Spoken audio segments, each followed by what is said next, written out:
আসসালামু আলাইকুম, সাদাইস ব্লগ থেকে বলছি। দইয়ের রেসিপি। তো শুকনা পাত্রে 1 কেজির মতন দই নিয়েছি আমি, আর অবর তেলও লাগতেছি।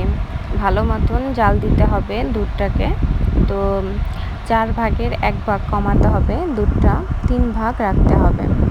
তো জাল দিতেছি, ভালোভাবে জাল দিতে হবে দুধটাকে।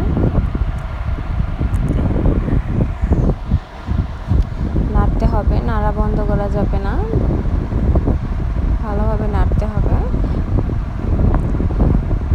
এখন আমি ক্যারামেল বানার জন্য অন্য একটা পাত্রে চিনি নিয়ে নিব।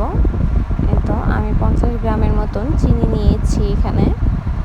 তো ক্যারামেল বানার জন্য আমি চিনিটা ভালো মতন গলাচ্ছি, মানে নাড়তেছি।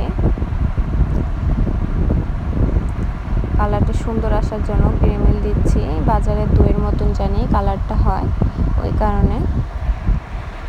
এই তো আমার চিনিটা গলে আসছে, তো গলানো হয়ে গেছে প্রায়। এই তো আমার কালার এসে পড়েছে চিনিটা। তো চিনিটা কালার হয়ে গেছে, ক্যারামেল বানানো তৈরি হয়ে গেছে। এখন আমি অল্প অল্প করে দুধ দিয়ে দিব এখানে। সম্পূর্ণ দুধ ঢেলে দিব না, এখানে কিছু কিছু দুধ দিব অল্প অল্প করে, আর লাড়তে হবে দুধ দেওয়ার সাথে সাথে।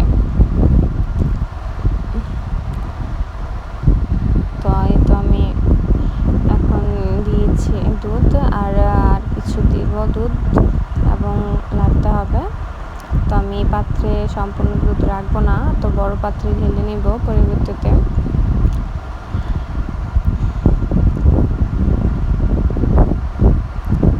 বড় পাত্রে ঢেলে নিয়েছি এবং লাড়তে হবে। এখন এটাকে ভালোভাবে মিশাতে হবে সুন্দর করে।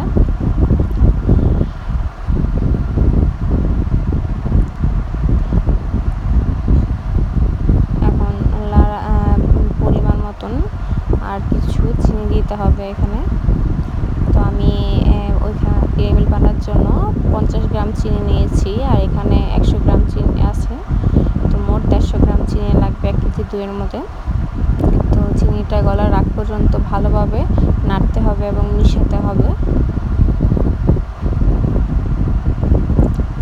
হয়ে গেছে আমার। এখন এই তো হয়ে গেল। টক দইয়ের জন্য একটা বাটির মধ্যে টক দইটা ফিটিয়ে নিয়েছি, জানি জমাট না বাজে, এবং ঠান্ডা করছি দইয়ের মিশ্রণগুলো।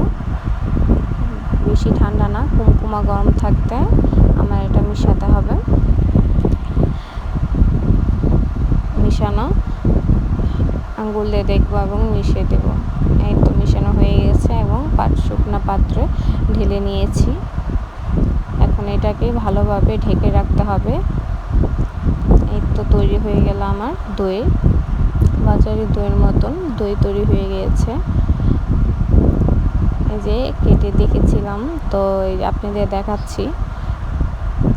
আর যদি আমার ভিডিওটা ভালো লেগে থাকে, লাইক, কমেন্ট, শেয়ার এবং সাবস্ক্রাইব করবেন, যেন সকল ভিডিও দেখতে পারেন, নতুন নতুন ভিডিও যেন দেখতে পারেন, এবং পাশে থাকবেন।